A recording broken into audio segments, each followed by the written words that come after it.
What's going on YouTube? It's your boy Steezy here, coming at you with another controller review. This one's really exciting. It's one that I've been looking forward to for a really long time. It's Scuf's Prestige, the Microsoft controller for both Xbox and PC. Up front, Scuf did not pay me or contract me to do this review. This is a review from one gamer to another, so if you guys appreciate this review, I would greatly appreciate any likes or subscribes or shares on this video as well.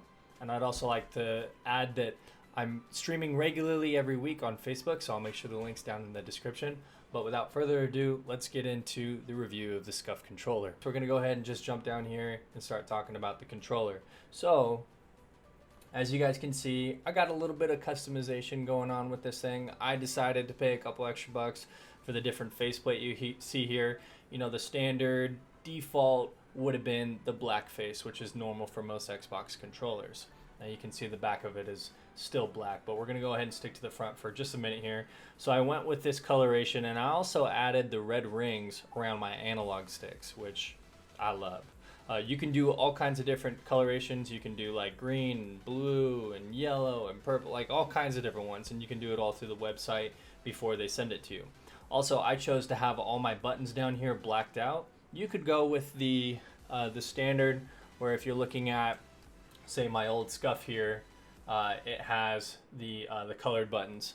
But I decided to go a little bit flat. I like the all black look with just a little bit of color in there. You might decide otherwise. So if you guys see right now on my controller, what I decided to do was, I'm going to bring it up here for a minute, is I went with two different style thumbsticks. So I've got the low concave and the raised convex, and I like going with this option because it allows me to do has more variability on the right side, so I have more movability is probably more appropriate. And then I like the lower concave because it keeps my thumb from wanting to slip around. So that's why I went with this combination. So the extra thumbsticks that I have are replacements for these exact two. Now you don't have to do this. You can go regular, you can go both raised, both convex, both concave, or one or the other. It just depends on what kind of player you are and what you ultimately prefer. Now, real quick to touch on the EMR. Now, it used to be back in the day when you bought a Scuf controller and you bought it mapped out, you know, however you mapped out the triggers in the back was what you were stuck with. But recently in their technology, they made it so where if you program your controller and the paddles on the back to do one thing, you can change it later on down the line if you choose to. So let's go ahead and look at the back side of the controller here. Now, I absolutely love the layout here. If you're familiar with Scuf, you know, I think that you're really going to enjoy this as well. So you've got the four paddles down here, and the material on here, it's kind of spongy, which I really appreciate. It doesn't feel like I'm pushing on hard plastic, and it's just really like rigid, and it feels forced. It doesn't move as well. That's how I felt on other Scufs. As where this one, it's really nice. It absorbs the movement very easily. You can hear it click. Not really a big deal, but you know, it does the job. Now, these little pockets right here are to adjust your trigger sensitivity. So right now I have them set to a more restricted sensitivity or movement. Let me show you what I mean by this. I'm going to go ahead and move this one in. Now, watch how far this trigger goes down, okay? It goes all the way down, like a normal controller would, right? All the way down.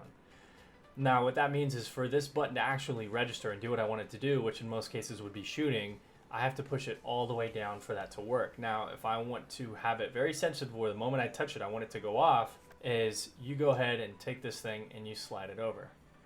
So I slid it all the way over. Now watch the difference here. Watch this trigger.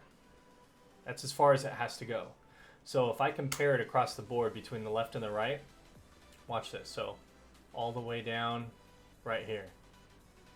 Big difference in registry. Now this might not make a big difference in what you're doing. It depends again on the game and what you're trying to accomplish. But for me, I run these suckers tight, both of them. That way it doesn't take much room for these things to go down. That's where I like it. Now, if you wanted to, on top of that, they give you an additional little key, a little like screwdriver, if you will, and you would end up plugging that here in the holes here to be able to tighten or loosen that hair trigger additionally. So you really want to make it sensitive, that's the way to go. But I'm going to go ahead and just leave it as it is for right meow. So the movement here is really nice. What I'm actually going to do is I'm going to switch it over, and we're going to do a little bit of gaming, and I'm going to just kind of, you know, let you guys know how it feels and how you can really utilize the different parts of the controller. Now, I'm familiar with using a Scuf. I've also used the Elite controller, so I'm not a stranger to paddles, but sorry, German Shepherds, they shed everywhere. But I want you guys to see, you know, how things work, okay? And I am going to utilize the triggers back here.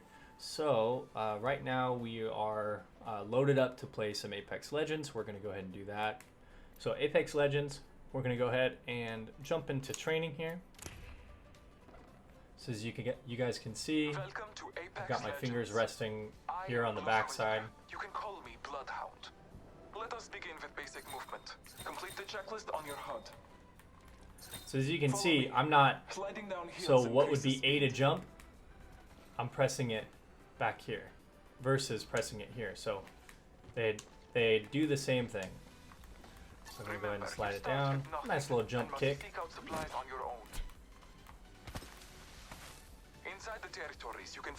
And since this back one here is registered to X, I'm going to go ahead and do that to open up the crate here. And I'm going to use X to also pick these items up. Now that feels a little forced to me, so I'm probably going to continue to use the X right here.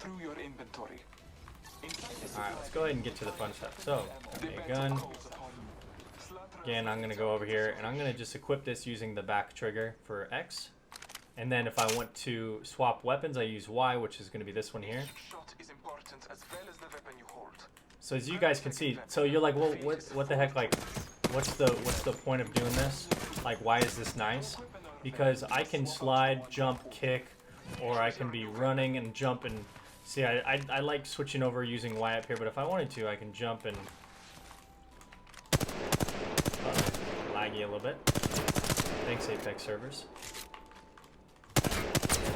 But it's pretty nice because I can do a lot of the stuff that I would normally have to take this thumb off of the trigger to be able to do. So when I do that, you know, I have to sacrifice one thing. As where if I wanted to jump and shoot somebody, I can do that.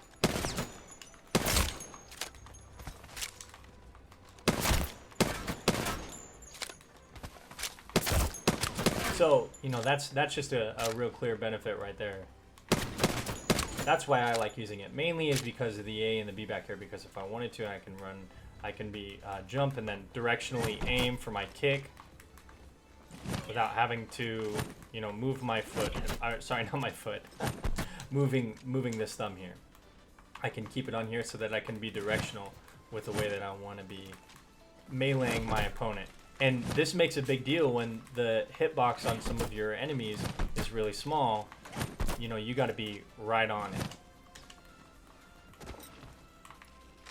Go ahead and switch it over. A powerful key to becoming an Apex Legend is communication with your brethren. You can ping different locations, objects... So you guys see the benefit there. You know, it obviously helps out quite a bit. You guys have seen the controller in action. You've seen kind of how it handles. You've seen the benefit of it. You know, this controller right here with my customization on it, with everything included, you got shipping, handling, you got tax, all that was about 185 bucks. So is it cheap? Absolutely not. Is it worth it to me as somebody who games on a regular basis? Yeah, definitely is. Now there are A+ players out there that don't use the controllers with the triggers in the back. That's fine. I like it. It helps me be more exact about my shots and my actions and my directional movements, and that's why I appreciate this controller so much. So, you know, if you guys end up appreciating this review, slap that like button, hit the subscription, and also join me for one of my future live streams. I'm streaming regularly on Facebook every Tuesday, Thursday at 6 p.m. Pacific Standard Time, every other Friday, normally sometime in the morning, and then every Sunday at 1 p.m. Pacific Standard Time. Hope you guys enjoyed the review. See you next time. Steezy out. Push. Hey, hold the circle, hold the circle. What are... Got him. Let's go, baby.